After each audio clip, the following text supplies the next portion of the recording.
Last lecture में हमने बात करी थी इंडक्टिव इफेक्ट के बारे में, ठीक है। किसके बारे में? इंडक्टिव इफेक्ट के बारे में, ठीक है।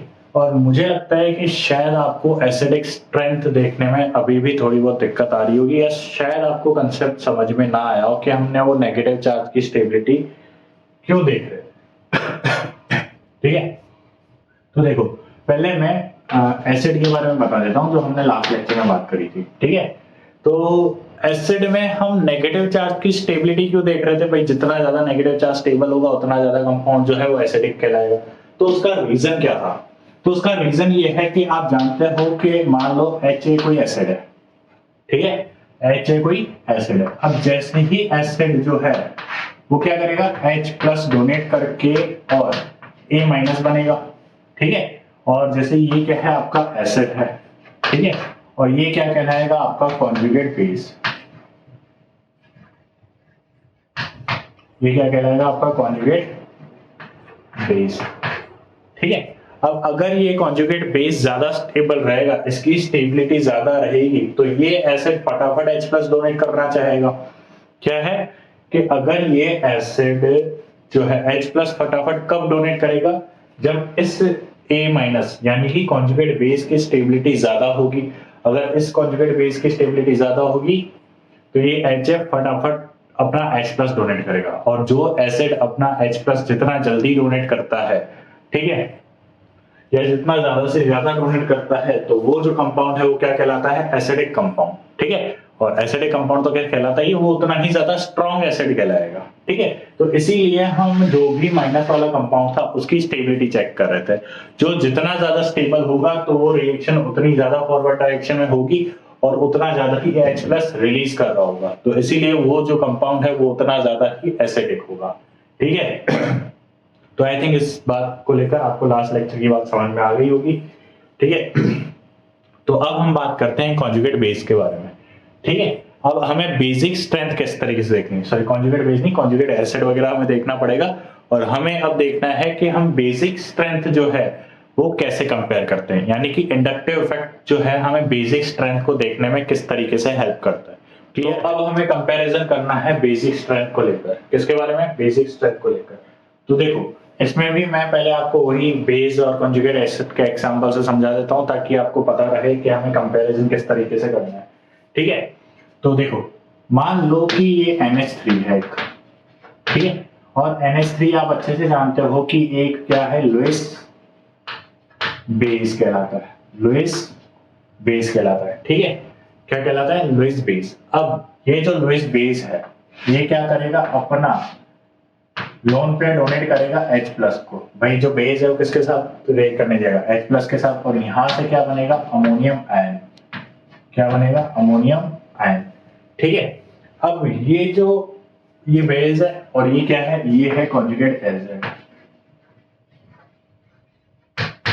ये हो गया आपका कॉन्जुगेट एसिड, ठीक है।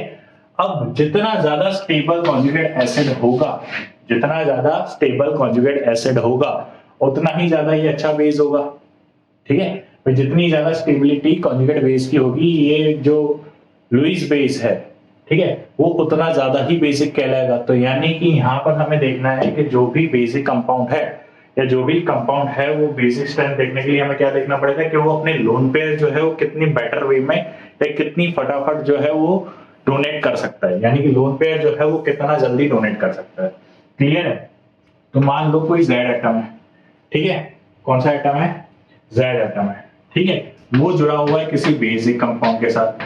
अगर ये जो हेट्रो एटम है, ये जो हेट्रो एटम है, अगर ये hetero atom plus I effect लगा रहा है, कौन सा इफेक्ट लगा रहा है? प्लस आई इफेक्ट लगा रहा है, ठीक है। प्लस आई इफेक्ट यानी कि इलेक्ट्रॉन डोनेट कर रहा है। तो ये जो बेसिक पार्ट है ये अपने लोन पेयर जो है वो फास्टली डोनेट करेगा। क्या करेगा? फास्टली डोनेट करेगा। और अगर ये फास्टली डोनेट करेगा तो ये एक अच्छा बेस कहलाएगा, यानी कि इसकी बेसिक स्ट्रेंथ क्या होगी?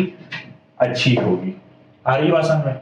वहीं अगर कोई ऐसा एटम है जो बेस पर कौन सा इफेक्ट लगा रहा है, वो बेस पर लगा रहा है माइनस आई इफेक्ट। कौन सा इफेक्ट लगा रहा है?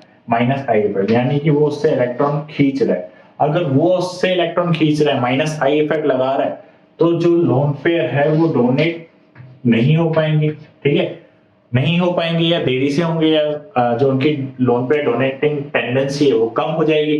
तो इससे क्या होगा, इसकी बेसिक स्ट्रेंथ भी क्या हो जाएगी, इसकी बेसिक स्ट्रेंथ भी कम हो जाएगी। हरी बात समझ में, इसकी बेसिक स्ट्रेंथ भी कम हो जाएगी। हरी बात समझ में। तो यानी कि यहां से हम ये कह सकते हैं कि प्लस आई इफेक्ट जो है वो बेसिक स्ट्रेंथ को बढ़ाता है, और यानी कि मैं यहां से ये कह सकता हूं कि जो बेसिक स्ट्रेंथ है, जो बेसिक स्ट्रेंथ है वो प्लस आई के डायरेक्टली प्रोपोर्शनल है और माइनस आई इफेक्ट के इनवर्सली प्रोपोर्शनल है। ठीक है, यहां से हम ये बात कंडक्ट कर सकते हैं, और ये सेम इनवर्स हो जाएगा एसिडिक स्ट्रेंथ के लिए। ठीक है, एसिडिक स्ट्रेंथ के लिए अगर मैंने ये बात नहीं लिखवाई है तो आप इसको उल्टा कर रिवर्स करके लिख सकते हो। बेसिक स्ट्रेंथ जो है वो प्लस आई इफेक्ट से बढ़ता है, ठीक है, डायरेक्टली प्रोपोर्शनल। देखो यहाँ पे जैसे बेसिक स्ट्रेंथ अगर बढ़ रही है, प्लस आई इफेक्ट अगर बढ़ रहा है, तो यानी कि उसकी डोनेटिंग कैपेसिटी बढ़ रही है, तो यानी कि वो एक पैटर्न डोनर है। वहीं अगर माइनस आई इफेक्ट लग रहा है, क्या लग रहा है, माइनस आई इफेक्ट, तो उसकी बेसिक स्ट्रेंथ जो है वो कम हो रही है क्योंकि वो लोन पे डोनेट नहीं कर पाए। ठीक है, तो यहाँ से इससे मैं ये वाला पॉइंट लिख सकता हूँ। आई बात समझ में, क्लियर है? ठीक है, तो आप इस चीज को नोट कर लें। अब इसको देखते हुए हम कुछ एग्जांपल सॉल्व करेंगे। ठीक है, आप चाहो तो स्क्रीनशॉट ले लो एक बार। अब हम इनके कुछ एग्जांपल देखेंगे। क्लियर है? यहाँ पर आपके सामने आपको कुछ एग्जांपल्स दिख रहे होंगे। अब हमें ये एग्जांपल सॉल्व करने हैं। ठीक है, हमें इनमें सब में बेसिक स्ट्रेंथ देखनी है। कितने, मतलब क्या कंपैरिजन करना है, हमें यहाँ पर इनकी बेसिक स्ट्रेंथ कंपेयर करनी है। क्लियर है? तो बेसिक स्ट्रेंथ देखो, यहाँ पे अमाइन अमाइन अमाइन के केसेस हैं सारे। अब जो अमाइन जितनी जल्दी अपने लोन पे डोनेट करेगा वो उतना ज्यादा बेसिक होगा, और जितने कम या धीरे से अपने लोन पे डोनेट करेगा, ठीक है, स्लोली, तो वो उतना ही कम बेसिक होगा। हरी बात समझ में, क्लियर है? तो देखो यहाँ पे ओवरऑल जो लग रहा है इफेक्ट, वो लग रहा है प्लस आई इफेक्ट। कौन सा लग रहा है? Plus I effect. ठीक है, और यहाँ पर जो इफेक्ट लग रहा है सेकेंड वाले केस में, तो सेकेंड वाले केस में लग रहा है NO2 ग्रुप। तो NO2 ग्रुप जो लगा रहा है वो माइनस आई इफेक्ट लगा रहा है, और जो ये फ्लोरीन है वो भी माइनस आई इफेक्ट लगा रहा है। क्लियर? अब प्लस आई इफेक्ट तो बेसिक स्ट्रेंथ को बढ़ाएगा ही बढ़ाएगा, ये तो आप जानते हो। अब इन दोनों में माइनस आई इफेक्ट कंपेयर करना है कि कौन ज्यादा माइनस आई इफेक्ट लगाएगा, फ्लोरीन के NO2। ठीक है, तो हमने स्टार्टिंग में जैसे ही पहले वीडियो में जैसे इंडक्टिव इफेक्ट मैंने बताया था, तो उसमें मैंने माइनस आई इफेक्ट का ऑर्डर लिखवाया था। ठीक है, उसमें NO2 का जो माइनस आई इफेक्ट है वो ज्यादा है एज कंपेयर टू फ्लोरीन के। ठीक है, तो यानी कि जो बेसिक स्ट्रेंथ का ऑर्डर आएगा, जो बेसिक स्ट्रेंथ का ऑर्डर आएगा वो आएगा आपके कुछ, सबसे ज्यादा आएगा फर्स्ट का, देन थर्ड का, और लास्ट सेकंड का। हरी बात समझ में, क्लियर है? अब नेक्स्ट सेकंड एग्जांपल देखो, इसमें भी ये वाला जो ग्रुप है ये लगाएगा प्लस आई इफेक्ट। ठीक है, और यहाँ पर जो नाइट्रोजन है वो है sp3। ठीक है, क्योंकि यहाँ पर हर केस में प्लस आई प्लस आई प्लस आई लग रहा है। ठीक है, तो यानी कि केस डिपेंड किस पे करता है, नाइट्रोजन की हाइब्रिडाइजेशन पर। यहाँ पे नाइट्रोजन की हाइब्रिडाइजेशन है sp2, और यहाँ पे नाइट्रोजन की हाइब्रिडाइजेशन है sp। ठीक है, तो अब आप जानते हो कि जो हाइब्रिडाइजेशन में इलेक्ट्रोनेगेटिविटी का ऑर्डर है, तो sp की इलेक्ट्रोनेगेटिविटी सबसे ज्यादा होती है, देन उसके बाद sp2 की होती है, और सबसे कम जो इलेक्ट्रोनेगेटिविटी होती है वो sp3 की होती है, अगर हम इन तीनों में कंपेयर करते चले। ठीक है, तो s कैरेक्टर जितना कम होता जाता है, कौन सा कैरेक्टर? s कैरेक्टर जितना कम होता जाता है उसकी इलेक्ट्रोनेगेटिविटी उतनी ही कम होती जाती है। ठीक है, तो अगर ये सबसे ज्यादा इलेक्ट्रोनेगेटिव है तो ये अपने लोन पेयर जो है वो डोनेट नहीं करना चाहेगा, और इसकी अगर इलेक्ट्रोनेगेटिविटी, सॉरी हाँ, इसकी इलेक्ट्रोनेगेटिविटी अगर ज्यादा है तो ये अपने लोन पेयर बिल्कुल भी डोनेट नहीं करना चाहेगा, और यहाँ पर sp3 के केस में उसकी इलेक्ट्रोनेगेटिविटी कम है तो लोन पेयर आसानी से डोनेट हो जाएंगे। ठीक है, तो यानी कि जो ऑर्डर आएगा वो आएगा फर्स्ट, सेकंड एंड थर्ड। ठीक है, ऑर्डर कुछ ये आएगा आपका। ठीक है, आई होप दिख रहा होगा आपको, कंफ्यूज नहीं होना। ठीक है, वो ब्लू से बना दिया मैंने, ब्लू चॉक से ही लिख लिया। ठीक है, उसके बाद हमें देखना है नेक्स्ट थर्ड ऑप्शन, थर्ड में देखो, थर्ड में ऑक्सीजन पे नेगेटिव चार्ज है, ठीक है, और ये नेगेटिव चार्ज कितना जल्दी फटाफट डोनेट हो सकता है वो हमें देखना है। तो देखो पहले इस वाले केस को देखो, इसमें इसमें क्या है कि ये जो इफेक्ट लगाएगा वो लगाएगा प्लस आई इफेक्ट, ठीक है, ये भी प्लस आई इफेक्ट लगाएगा, ठीक है, पर थोड़ा ज्यादा लगाएगा इसके कंपैरिजन में। यहाँ पे भी प्लस आई इफेक्ट लग रहा है, 2 डिग्री कार्बन है, तो आप ऑर्डर देख लेना कि जितना डिग्री कार्बन बढ़ता जाता है प्लस आई इफेक्ट भी बढ़ता जाता है, ठीक है। और यहाँ पे तो कितना कार्बन हो गया, 3 डिग्री कार्बन हो गया, यहाँ पे 2 डिग्री था, यहाँ पे 3 डिग्री कार्बन हो गया, तो यानी कि प्लस आई इफेक्ट क्या हो गया, और ज्यादा बढ़ गया। अब अगर प्लस आई इफेक्ट और ज्यादा बढ़ गया तो जो ऑर्डर आएगा वो क्या आएगा, ऑर्डर आएगा आपका सबसे ज्यादा जो बेसिक स्ट्रेंथ रहेगी वो रहेगी फोर्थ की, देन थर्ड की, उससे कम सेकंड की, और लास्ट रहेगी फर्स्ट की। हरी बात समझ, ठीक है, ये रहेगा, क्योंकि प्लस आई इफेक्ट अगर ज्यादा रहेगा तो डोनेटिंग पावर भी ज्यादा रहेगी, ठीक है। उस ऑर्डर को याद करो, बेसिक स्ट्रेंथ जो है वो directly proportional plus I effect के। हरी बात समझ में, क्लियर है, ठीक है। ये वाला केस देखो, इस वाले केस में वो रिंग आ गई है, ठीक है, तो रिंग के केस में नोट करके एक बात लिखना कि जितनी ज्यादा स्मॉलेस्ट रिंग होगी, यानी कि साइज ऑफ रिंग, ठीक है, साइज ऑफ रिंग जो है वो इनवर्सली प्रोपोर्शनल होती है इलेक्ट्रोनेगेटिविटी के, यानी कि जितनी छोटी रिंग होगी वो उतना ही ज्यादा इलेक्ट्रोनेगेटिविटी पावर रखेगी, ठीक है। तो यहाँ पर ये जो केस है ये हमने पढ़ा है किसके बारे में, रिंग के बारे में, ठीक है। तो जितनी छोटी रिंग रहेगी उसकी इलेक्ट्रोनेगेटिविटी जो है वो उतनी ही ज्यादा रहेगी, क्लियर है, क्योंकि उसमें एस कैरेक्टर ज्यादा रहते हैं। हर बात समझ में, ठीक है, जितनी छोटी रिंग रहती है उसमें एस कैरेक्टर उतने ही ज्यादा रहते हैं, जिसकी वजह से उसकी इलेक्ट्रोनेगेटिविटी भी बहुत ज्यादा रहती है। हर बात समझ में, क्लियर है। तो देखो अब अगर इसमें रिंग की साइज, इसमें ये सबसे स्मॉलेस्ट रिंग है, ये इससे बड़ी है, और यहाँ पे 5 मेंबर रिंग है, तो यानी कि साइज बढ़ती जा रही है तो इलेक्ट्रोनेगेटिविटी कम होती जा रही है। अगर इलेक्ट्रोनेगेटिविटी कम होती जा रही है तो ये जो है वो लोन पेयर आसानी से डोनेट होंगे, ये थोड़े मुश्किल से डोनेट होंगे, और ये तो होंगे ही नहीं, ठीक है। अगर हम कंपेयर करते चले तो जो ऑर्डर आएगा वो आएगा first, then second and then third. आ रही बात समझ में, ठीक है।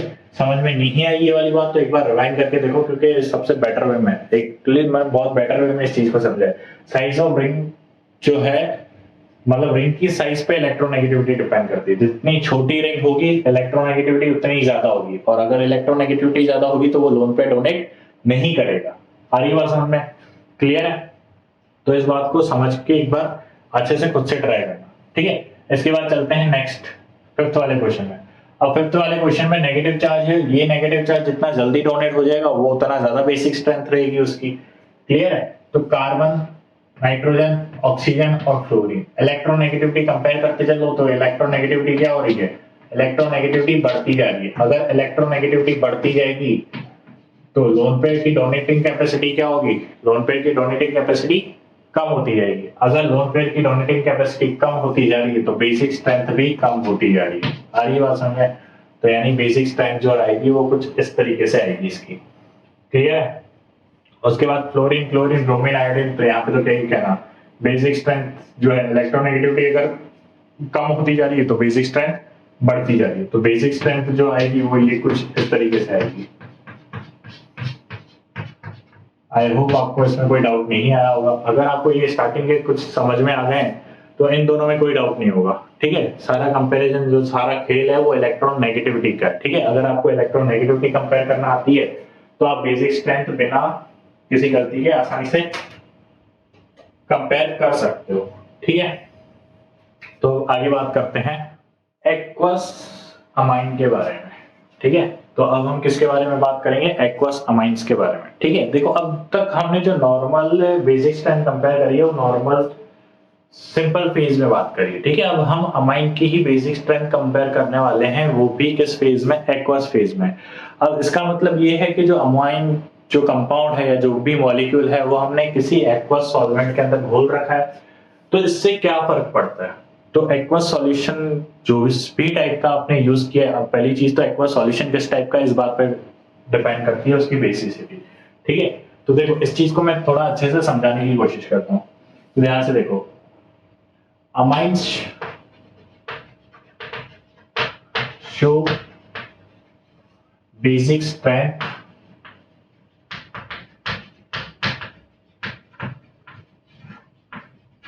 amines show basic strength from lone pair of nitrogen atom। ठीक है, किससे शो करते हैं? नाइट्रोजन एटम से। भाई वो जो लोन पेयर जितनी फटाफट डोनेट करेगा वो उतना ज्यादा बेसिक रहेगा। लेकिन जब बात आती है सॉल्वेंट की, किसकी? एक्वस अमाइन के बारे में। ठीक है, यानी कि जो अमाइन का कंपाउंड है वो आपने किसी ना किसी एक्वस सॉल्यूशन के अंदर घोल रखा है, तो जो उसकी बेसिक स्ट्रेंथ है, ठीक है, यानी कि aqueous amine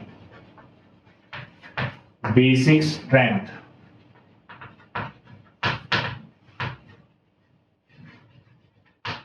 depends on 3 factors. अब किस पे डिपेंड करने लगती है? वो 3 फैक्टर पे डिपेंड करने लगती है। कौन कौन से? तो पहला है इंडक्टिव इफेक्ट। ठीक है, किस पे? इंडक्टिव इफेक्ट पे। सेकंड है स्टेरिक हिंड्रेंस।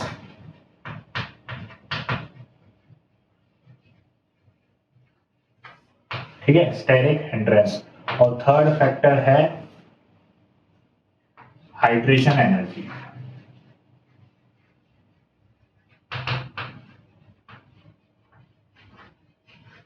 ठीक है, इन 3 फैक्टर पे जो है वो एक्वस अमाइन की बेसिसिटी स्ट्रेंथ डिपेंड करती है। ठीक है, अब एक्वस अमाइन यानी कि एक्वस, पहली चीज तो ये है कि एक्वस मतलब हमने जो अमाइन है वो किसी ना किसी सॉल्वेंट के अंदर डिसॉल्व कर रखा है। किसमें? सॉल्वेंट के अंदर। पहली बात तो हम सॉल्वेंट को समझ लेते हैं कि आखिर सॉल्वेंट है क्या। सॉल्वेंट 2 टाइप के होते हैं। ठीक है, एक तो होते हैं पोलर सॉल्वेंट, एक होते हैं पोलर सॉल्वेंट। ठीक है, पोलर सॉल्वेंट। और एक होते हैं नॉन पोलर सॉल्वेंट। एक होते हैं नॉन पोलर सॉल्वेंट। ठीक है, एक होते हैं पोलर सॉल्वेंट, एक होते हैं नॉन पोलर सॉल्वेंट। आ रही बात समझ में? ठीक है, अब पोलर सॉल्वेंट यानी कि जिनका डाइपोल मोमेंट जो है वो नॉन जीरो हो। ठीक है, जिनका डाइपोल मोमेंट नॉन जीरो, और नॉन पोलर सॉल्वेंट जिनका डाइपोल मोमेंट जीरो हो। ठीक है, जिनका डाइपोल मोमेंट जीरो हो। आ रही बात समझ में? क्लियर है? तो ध्यान से देखो, अब पोलर सॉल्वेंट कौन होते हैं? जैसे एग्जांपल के तौर पे अगर मैं बात करूं तो H2O एक पोलर सॉल्वेंट हो गया। ठीक है, अल्कोहल जो है वो एक पोलर सॉल्वेंट हो गया। ठीक है, अल्कोहल और ये एक पोलर सॉल्वेंट हो गया। क्लियर है? उसके बाद अमोनिया जो है वो एक पोलर सॉल्वेंट हो गया। क्लियर है? वहीं अगर हम बात करें नॉन पोलर सॉल्वेंट की, तो नॉन पोलर सॉल्वेंट में बेंजीन ले लो। ठीक है, नॉन पोलर सॉल्वेंट में आप बेंजीन ले सकते हो। उसके बाद चाहो तो आप कार्बन टेट्राक्लोराइड ले सकते हो। ठीक है, क्या क्या ले सकते हो नॉन पोलर में? CCl4 या फिर बेंजीन। ठीक है, ये कैसे सॉल्वेंट हो गए? ये हो गए आपके नॉन पोलर सॉल्वेंट। क्लियर है? अब पोलर सॉल्वेंट जो है वो 2 टाइप के होते हैं। पोलर सॉल्वेंट जो है वो आपके 2 टाइप के होते हैं। कौन कौन से? तो देखो, पोलर सॉल्वेंट होते हैं 2 टाइप के। कौन कौन से? एक होते हैं पोलर प्रोटिक सॉल्वेंट। ठीक है, एक होते हैं पोलर प्रोटिक सॉल्वेंट और एक होते हैं पोलर नॉन प्रोटिक या एप्रोटिक सॉल्वेंट। ठीक है, पोलर एप्रोटिक भी बोलते हैं और पोलर नॉन प्रोटिक भी बोल सकते हैं। ठीक है, समझने का मतलब है मेन तो। ठीक है, तो पोलर प्रोटिक सॉल्वेंट और पोलर एप्रोटिक सॉल्वेंट। तो पोलर प्रोटिक सॉल्वेंट कौन से होते हैं? दिखाई तो दे रहा है, अब थोड़ी सी दिक्कत आएगी। तो देखो, सुनना ध्यान से। ठीक है, तो बाद में कैमरा नीचे करके दिखा दूंगा। तो पहला पॉइंट इसमें देखो, पोलर प्रोटिक सॉल्वेंट कौन सा होता है, विच डोनेट H प्लस आयन। ठीक है, पोलर प्रोटिक सॉल्वेंट कौन सा होता है, जो H प्लस डोनेट करता है। ठीक है, ऐसा सॉल्यूशन जो H प्लस डोनेट करता है, देखो H2O H प्लस डोनेट करता है, अल्कोहल जो है वो H प्लस डोनेट करता है। ठीक है, तो ये किसके एग्जांपल हो गए, ये एग्जांपल हो गए पोलर प्रोटिक सॉल्वेंट के। ठीक है, जैसे H2O हो गया, फिर उसके बाद अल्कोहल हो गया। तो ये जो एग्जांपल है ये किसके हैं, ये एग्जांपल है आपके पोलर प्रोटिक सॉल्वेंट के। ठीक है, अब बात करते हैं पोलर ए नॉन प्रोटिक या ए प्रोटिक सॉल्वेंट की। तो which do not donate H plus ion. ठीक है, ऐसे सॉल्वेंट जो H प्लस डोनेट नहीं करते उन्हें क्या कहते हैं हम, पोलर ए प्रोटिक सॉल्वेंट। क्लियर है। अब पोलर ए प्रोटिक सॉल्वेंट की अगर हम बात करें तो इसके एग्जांपल की बात करते हैं, तो एग्जांपल की बात करें तो टेट्राहाइड्रोफ्यूरिन THF। ठीक है, नाम खुद लिख सकते हो, टेट्राहाइड्रोफ्यूरिन। उसका कुछ स्ट्रक्चर इस टाइप का होता है। ठीक है, टेट्राहाइड्रोफ्यूरिन नहीं दिख रहा, मैं कैमरा नीचे कर देता हूं हल्का सा, हाँ ठीक है, देख लो फिर वापस से नॉर्मल कर देंगे, टेट्राहाइड्रोफ्यूरिन। ठीक है, या मैं ऊपर लिख देता हूँ, एक काम करता हूँ। ठीक है, कैमरे को नॉर्मल करके ऊपर ही कर देते हैं अपन नॉर्मली, टेट्राहाइड्रोफ्यूरिन।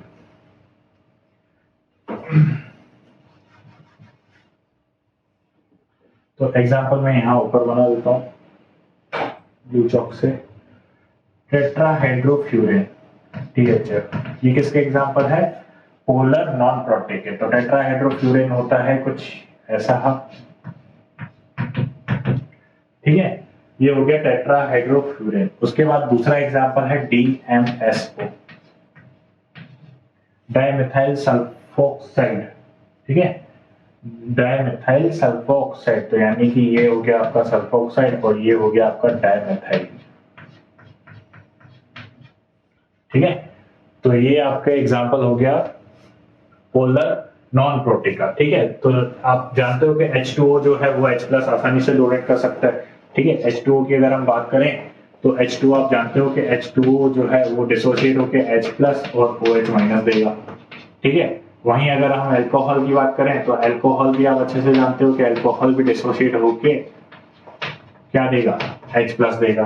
तो जो सॉल्वेंट H प्लस डोनेट करते हैं उनको हम बोलते हैं पोलर प्रोटिक सॉल्वेंट। ठीक है, और जो सॉल्वेंट H प्लस डोनेट नहीं करते उनको बोलते हैं पोलर ए प्रोटिक सॉल्वेंट। आ रही बात समझ में, क्लियर है। ठीक है, तो ये हो गए आपके कुछ एग्जांपल्स। अब हम बात करते हैं कि जो ये हमने टाइप्स ऑफ सॉल्वेंट पढ़े, ठीक है, तो इसका मेन रीजन क्या था, क्लियर है। तो सबसे पहले हम बात करते हैं, हमने जो 3 फैक्टर बात करी थी थोड़ी देर पहले, हमने बात करी थी कि एक्वस अमाइन की जो बेसिसिटी है वो 3 फैक्टर्स पे डिपेंड करती है, इंडक्टिव इफेक्ट, स्टेरिक हिंड्रेंस और तीसरी हो गई रेजोनेंस। ठीक है, इन 3 फैक्टर्स पे जो है वो डिपेंड करती है बेसिसिटी अमाइंस की, एक्वस अमाइन की। क्लियर है। तो सबसे पहले अगर हम बात करें तो इंडक्टिव इफेक्ट की बात कर लेते हैं। ठीक है, आई इफेक्ट इसको बोलते हैं। तो आई इफेक्ट की अगर हम बात करें तो देखो, अगर अमाइन ग्रुप से सिर्फ एक एल्काइल ग्रुप जुड़ा हुआ है, कितने एल्काइल ग्रुप, एक, और एक अमाइन से ये मान लो कि 2 एल्काइल ग्रुप जुड़े हुए हैं। ठीक है, और एक एल्काइल ग्रुप से 3 एल्काइल ग्रुप जुड़े हुए हैं, एक अमाइन से 3 एल्काइल ग्रुप जुड़े हुए हैं। तो इस केस में क्या होगा, इस केस में प्लस आई इफेक्ट जो है वो बढ़ता जा रहा है। अगर प्लस आई इफेक्ट बढ़ता जा रहा है तो बेसिसिटी क्या आएगी, ज्यादा, यानी कि इसके केस में बेसिसिटी आएगी वो आएगी 3 to 1। ठीक है, देखो ध्यान से समझने वाली बात है, तो ध्यान से सुनना और समझने की कोशिश करना। ठीक है, बहुत इंपॉर्टेंट चीज है, बहुत बार पूछी जाती है। ठीक है, तो इंडक्टिव इफेक्ट से ये आ रहा है। ठीक है, सेकंड केस था स्टेरिक हिंड्रेंस से, सेकंड केस जो है वो है स्टेरिक हिंड्रेंस से। ठीक है, तो स्टेरिक हिंड्रेंस से अगर हम बात करें, या फिर हम इसको कह सकते हैं स्टेरिक क्राउडिंग।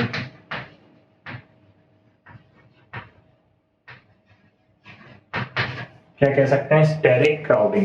अब देखो स्टेरिक क्राउडिंग के हिसाब से अगर हम बात करें, किसके हिसाब से, स्टेरिक क्राउडिंग के हिसाब से अगर हम बात करें, आई थिंक अब आपको दिख रहा होगा, स्टेरिक क्राउडिंग के हिसाब से अगर हम बात करें तो देखो सेम वही एग्जांपल RnH2, ठीक है, 1 डिग्री अमाइन, 2 डिग्री अमाइन और 3 डिग्री अमाइन, ठीक है, ये 3 डिग्री के अमाइन है, 1 डिग्री, 2 डिग्री और 3 डिग्री।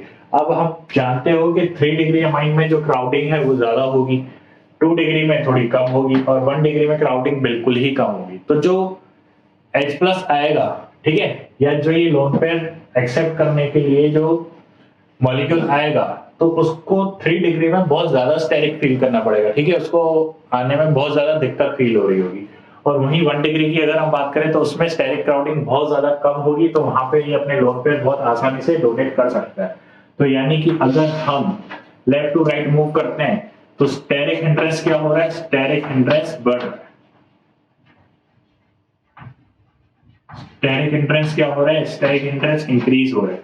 और अगर स्टेरिक हिंड्रेंस इंक्रीज हो रहा है तो इसका मतलब है बेसिसिटी जो है वो डिक्रीज हो रही है। क्या हो रही है, बेसिसिटी डिक्रीज हो रही है। आ रही है बात समझ में, क्लियर है?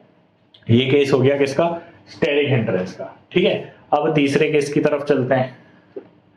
आज कैमरे में बड़ी दिक्कत आ रही है, सही से सेट नहीं हुआ आज, ठीक है। तीसरा है हाइड्रेशन एनर्जी।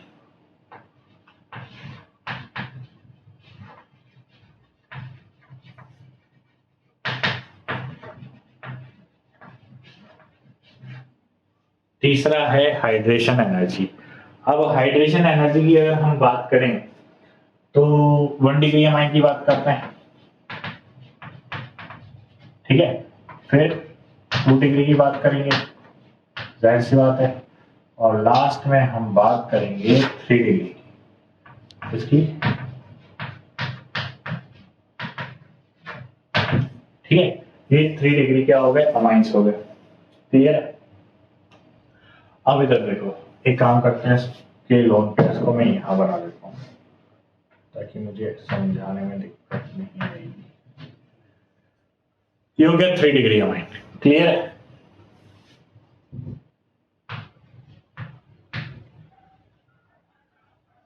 ठीक है, तो जैसे ही अब देखो ये लोन पेयर एक्सेप्ट करेंगे, यानी कि यहाँ पे H+ आ गया, मान लो H+ आ गया, तो ये क्या बनाएगा, ये बनाएगा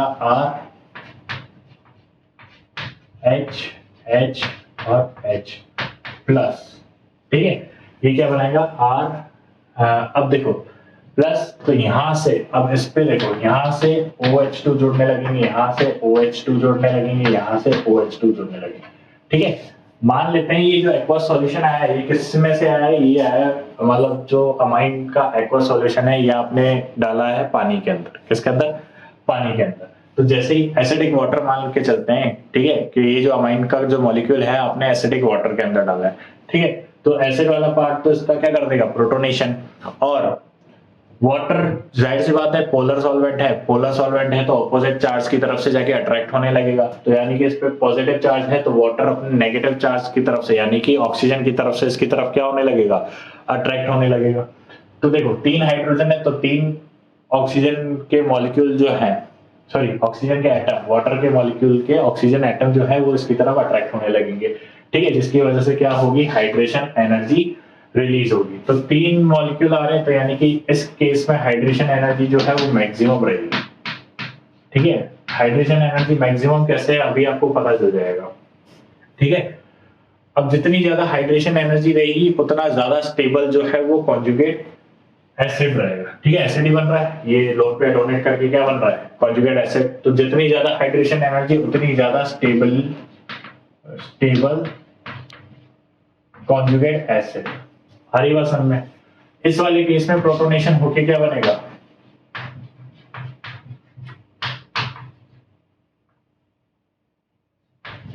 ठीक है। तो इसके केस में देखो 2 हाइड्रोजन है, कितने हाइड्रोजन है, दो हाइड्रोजन, तो एक तो यहाँ से OH2 आके अटैक करेगा और एक इससे यहाँ से हाइड्रेशन एनर्जी, तो यानी कि यहाँ पर जो हाइड्रेशन एनर्जी है वो थोड़ी सी लो हो जाती है। क्या हो जाती है? लो हो जाती है। अब हाइड्रेशन एनर्जी अगर कम है तो यानी कि स्टेबिलिटी जो है कॉन्जुगेट एसिड की जो स्टेबिलिटी है वो भी थोड़ी सी कम हो जाती है। और इसके केस में क्या होगा? इसके केस में होगा ये कि यहां से एक प्रोटोनेशन हुआ, ठीक है, यहाँ पर भी पॉजिटिव चार्ज, यहाँ पे प्रोटोनेशन हुआ तो हाइड्रेशन एनर्जी एक ही रहेगी, यानी कि यहाँ पे हाइड्रेशन एनर्जी जो होगी वो क्या हो गई? लोवेस्ट हो गई।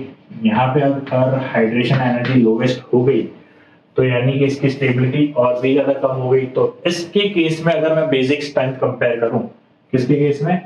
हाइड्रेशन एनर्जी के केस में अगर मैं बेसिक स्ट्रेंथ कंपेयर करूं, बेसिक स्ट्रेंथ, तो सबसे ज्यादा जो बेसिक स्ट्रेंथ है वो फर्स्ट की है, देन सेकंड की है और देन थर्ड की है, ठीक है, इस केस में बेसिक स्ट्रेंथ। और इसके केस में अगर मैं बेसिक स्ट्रेंथ, स्टेरिक हिंड्रेंस के केस में अगर मैं बेसिक स्ट्रेंथ कंपेयर करूं तो सबसे ज्यादा बेसिक स्ट्रेंथ जो है वो 1 की है, देन 2 की है और देन 3 की है, ठीक है।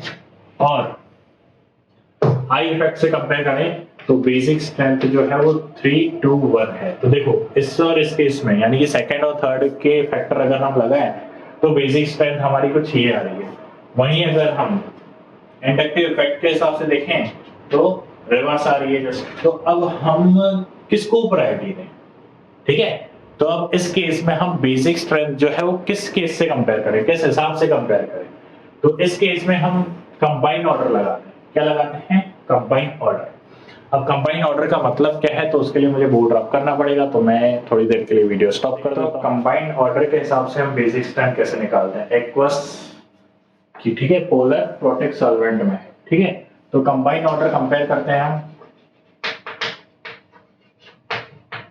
कंबाइन ऑर्डर लगा के कंपैरिजन कर रहे हैं, ठीक है। और ये ऑर्डर जो आ रहा है वो इन पोलर प्रोटेक्ट सॉल्वेंट में आ रहा है, ठीक है, इस बात को ध्यान रखना। Polar protic solvent, polar protic solvent का मतलब यहाँ पे सबसे ज्यादा इंपॉर्टेंट जो आता है वो H2O को लेकर ही बात होती है। किसको लेकर?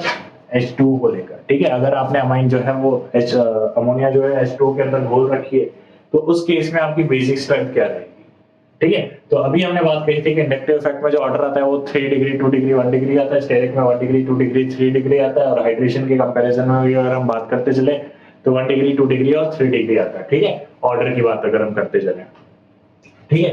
तो देखो अब पोलर प्रोटेक्ट सॉल्वेंट के अंदर अगर हम बात करें, अगर R ग्रुप की बात करें तो R ग्रुप अगर नॉट स्पेसिफाइड है, या स्पेसिफाइड नहीं है, ठीक है, तो जो ऑर्डर आएगा वो आएगा 2 डिग्री, 1 डिग्री, 3 डिग्री और सिंपल अमोनिया, ठीक है। ऑर्डर आपका बेसिक स्ट्रेंथ की बात कर रहा हूं, बेसिक स्ट्रेंथ का ऑर्डर कुछ ये आएगा, क्लियर है, जब R स्पेसिफाइड नहीं है। और अगर इफ R अगर आपका CH3 है तो भी ऑर्डर जो है वो 2 डिग्री, 1 डिग्री और 3 डिग्री आएगा, ठीक है, और अमोनिया। तो जाहिर सी बात है अगर R स्पेसिफाइड नहीं है तो आप उसको मिथाइल मान के ही चलोगे, ठीक है। और अगर मान लो, ठीक है, अब R की जगह तुम मिथाइल लगा के खुद भी देख सकते हो, ठीक है, अब मैं मॉलिक्यूल बनाने नहीं बैठूंगा, ठीक है, जहां पे भी R दिखा रहा था वहां पे आप मिथाइल लगा के देख लो, तो ऑर्डर जो आएगा वो 2 डिग्री, 1 डिग्री, 3 डिग्री आएगा, ठीक है। फिर उसके बाद अगर मान लो R जो है वो आपका C2H5 है, ठीक है, क्या है? C2H5 है, ठीक है, इसको हम एथाइल ग्रुप भी बोलते हैं, ठीक है। अगर एथाइल ग्रुप है तो जो ऑर्डर आएगा वो आएगा आपका 2 डिग्री, फिर 3 डिग्री और 1 डिग्री, ठीक है। 2 डिग्री सबसे ज्यादा बेसिक होगा, 3 डिग्री उससे ज्यादा होगा, फिर 1 डिग्री सबसे ज्यादा बेसिक होगा, क्लियर है। और फिर आएगा आपका NH3, ठीक है। तो यानी कि बेसिक स्ट्रेंथ का ऑर्डर इस केस में ये आएगा। तो आ रही बात समझ में, क्लियर है, ठीक है। और अगर गैस फेज की बात कर रहा हूं, ठीक है, किसकी बात कर रहा हूं? गैस फेज की। तो गैस फेज में सिंपल इंडक्टिव इफेक्ट को मानते ही हुए ही चलना है, और गैस फेज में जो ऑर्डर आएगा बेसिक स्ट्रेंथ वो 3 डिग्री, 2 डिग्री, 1 डिग्री आएगा, ठीक है, इंडक्टिव इफेक्ट मान के चल रहे हैं। तो जाहिर सी बात है 3 डिग्री जो है वो सबसे ज्यादा इंडक्टिव इफेक्ट लगा रहा होगा। आसपास 3 क्या है, एल्काइल ग्रुप है, तो 3 एल्काइल ग्रुप हैं, तो क्या हो रहा होगा, इंडक्टिव इफेक्ट ज्यादा लग रहा होगा, लोड पे ज्यादा से ज्यादा डोनेट हो रहे होंगे।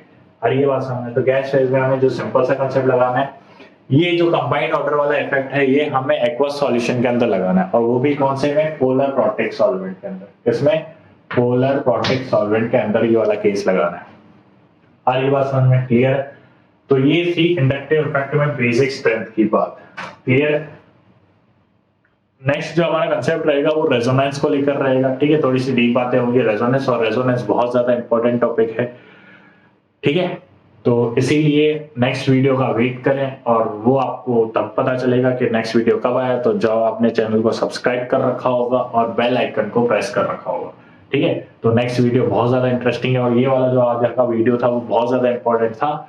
नीट आईआईटी में बहुत बार ये सवाल पूछा गया है, ठीक है, एक्वा सॉल्यूशन के अंदर, क्योंकि बच्चों को क्या है, सिंपल सा इंडक्टिव इफेक्ट याद रहता है, या रेजोनेंस वगैरह जो भी हो रहा होता है वो आपको अच्छे से याद रहता है। इंडक्टिव इफेक्ट लगा के हम सीधा 3-2-1 ऑर्डर लगा के आ जाते हैं, लेकिन वहां पे हम ध्यान ही नहीं देते कि हमसे क्वेश्चन जो है, जो बेसिक स्ट्रेंथ है, वो एक्वा सॉल्यूशन के अंदर पूछी गई है, ठीक है? तो जहां पे ऑर्डर क्या हो जाता है, वो रिवर्स हो जाते हैं या कुछ चेंजेस आ जाते हैं, तो इसीलिए ये वाला केस बहुत ज्यादा इंपॉर्टेंट हो जाता है नीट और आईआईटी के लिए, ठीक है? तो इसी तरीके से बहुत इंपॉर्टेंट वीडियोस मैं लाता रहूंगा। अगर आप चैनल को सब्सक्राइब करें, ठीक है, चैनल को सब्सक्राइब करो, बेल आइकन प्रेस करो, और ज्यादा से ज्यादा कमेंट्स करो, डाउट पूछो, ठीक है? कमेंट्स में अपने डाउट पूछो, क्लियर है? और इस चैनल को ज्यादा से ज्यादा शेयर करें, ठीक है? चैनल की ग्रोथ जो है वो काफी टाइम से रुकी हुई है, ठीक है? ज्यादा सब्सक्राइबर बढ़ नहीं रहे, तो उस चीज आपके हाथ में, आप ज्यादा से ज्यादा इस चीज को शेयर करें, ठीक है? अपने दोस्तों में, आपके जो भी क्लासमेट्स हैं उसमें ज्यादा से ज्यादा इस चीज को शेयर करें, ठीक है? अगर आपको कंटेंट अच्छा लग रहा है तो। थैंक यू, जय हिंद।